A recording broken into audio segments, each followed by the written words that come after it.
उत्तर प्रदेश उद्योग व्यापार प्रतिनिधि मंडल के प्रांतीय अध्यक्ष बनवारी लाल कंछल ने आज पत्रकार वार्ता में बताया कि ऑनलाइन ट्रेडिंग को संरक्षण देकर भारत सरकार देश के 7 करोड़ खुदरा व्यापारियों और उनके 7 करोड़ कर्मचारियों को बेरोजगार और बदहाली की ओर ढकेल रही है। उन्होंने ऑनलाइन ट्रेडिंग पर तत्काल प्रतिबंध लगाने की मांग की। प्रांतीय अध्यक्ष ने बताया कि आयकर दाता व्यापारियों को विदेशियों की तरह शिक्षा, स्वास्थ्य, निःशुल्क सुविधा उपलब्ध कराए। आयकर एवं जीएसटी विभाग द्वारा व्यापारियों को आई कार्ड जारी किया जाए। व्यापारियों का क्षेत्र बनाकर 20 व्यापारियों को विधान परिषद में भेजे। टोल प्लाजा की दरें कम की जाए। सर्किल रेट बार बार न बढ़ाया जाए। कोरोना काल में व्यापारियों पर दर्ज किए गए मुकदमे को वापस लिया जाए। उन्होंने बताया कि जीएसटी विभाग में अभी तक बहुत सी खामियां हैं जिसे तत्काल दूर किया जाए। इसको लेकर प्रांतीय अध्यक्ष बनवारी लाल कंछल ने और क्या बताया, आइए सुनते हैं। आज हमारा 27-28 जिलों का दौरा है। मैं 12 तारीख से निकला हुआ और 20 तारीख को लखनऊ पहुंचूंगा। आज मेरा चौथा 5वां दिन है। मुख्य रूप से व्यापारियों के बीच कौन सी बातें रखी गई? इस समय तो मुख्य रूप से ऑनलाइन ट्रेडिंग की समस्या सबसे ज्यादा है, क्योंकि उससे खुदरा व्यापार ही समाप्त होता जा रहा है। खुदरा व्यापार ही नहीं बचेगा ऑनलाइन ट्रेडिंग होने से।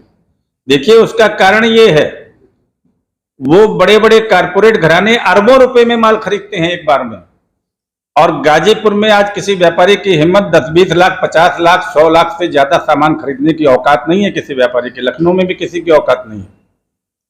हम बहुत कम माल खरीदते हैं तो हमें माल महंगा पड़ता है। वो पूरी फैक्ट्री की फैक्ट्री खरीद लेते हैं, साल भर का प्रोडक्शन खरीद लेते हैं, उनको माल सस्ता पड़ता है, इसलिए वो सस्ता माल बेच रहे हैं, और सस्ता माल बेच रहे हैं तो लोग खरीद रहे हैं। परंतु हमारा तो खुदरा व्यापार समाप्त हो जाएगा। इसलिए सरकार को चाहिए कि हमें संरक्षण दे, कोई ऐसा रास्ता निकाले कि हमारा खुदरा व्यापार बचे। तो हमें ऑनलाइन ट्रेडिंग से कोई डर नहीं है। ऑनलाइन ट्रेडिंग चले, हमें कोई डर नहीं, हमारा खुदरा व्यापार बच जाए। उनको माल सस्ता पड़ रहा है, हमें उसी रेट में माल हमारा पड़ जाए, हमें कोई दिक्कत नहीं। आप चलाओ ऑनलाइन ट्रेडिंग, हमें क्या दिक्कत है। पर हमारी दुकान खत्म होने जा रही है। 7 करोड़ व्यापारियों का भविष्य खत्म होने जा रहा है। 70 करोड़ लोगों का जीवन खत्म होने जा रहा है। इसलिए हम कह रहे हैं कि ऑनलाइन ट्रेडिंग को खत्म कीजिए। अगर इस तरह की व्यवस्था सरकार नहीं सुनती तो क्या आप लोग करेंगे? आंदोलन करेंगे सरकार के खिलाफ। आंदोलनों से ही तो हम लोगों ने इतनी सफलताएं अर्जित की हैं। आंदोलन की आवश्यकता क्यों पड़ रही है? इसलिए कि हमारा खुदरा व्यापार खत्म हो रहा है। इसलिए आवश्यकता पड़ रही है कि हमारा खुदरा व्यापार खत्म हो रहा है, हमारी दुकान बर्बाद होने जा रही है। इसमें कितने व्यापारी आपके साथ हैं? सब व्यापारी साथ हैं हमारे,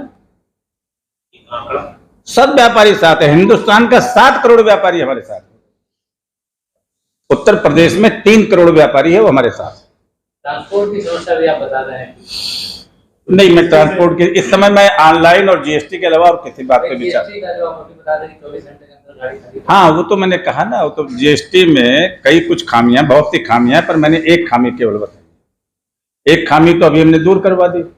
जो 17-18 वर्ष 2017-18 की नोटिसें करीब 4.5 लाख व्यापारियों को भेज दी गई थी जीएसटी विभाग द्वारा, और एक एक व्यापारी लूटा जा रहा था। दफ्तर में बुला के उसको लूट रहे थे जीएसटी के अधिकारी। माननीय योगी जी से मिलकर हम लोगों ने उस पर तत्काल अंकुश लगवा दिया। अब 17-18 की नोटिस कोई जीएसटी विभाग का अधिकारी किसी व्यापारी को देने की हिमाकत नहीं करेगा। तो हम लोगों ने एक लड़ाई जीती है। और उससे क्या है? दूसरी जीएसटी की एक लड़ाई बता रहे हैं। जीएसटी की लड़ाई ये है ना कि जो गाड़ी 24 घंटे में खाली नहीं हो पाएगी, 24 घंटे में खाली नहीं हो पाती तो उस पर जुर्माना लग जाता है। तो हमारी मांग ये है कि 72 घंटे में खाली करने का वो नियम बना दें, तो हमें जुर्माना नहीं लगेगा।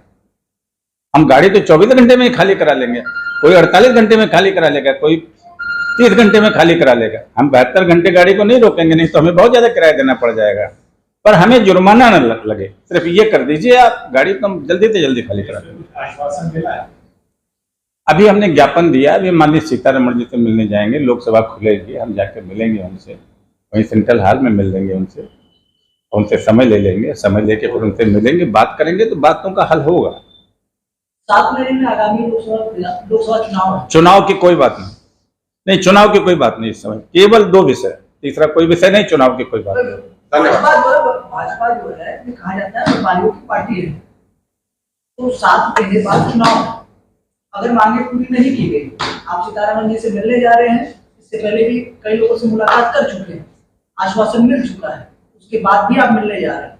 अगर मांगे नहीं पूरी हुई तो क्या लोकसभा चुनाव में आप भाजपा के साथ खड़े रहेंगे, जो कहा जाता है, एक धारणा है? हम इस विषय में कोई बात नहीं करना चाहते।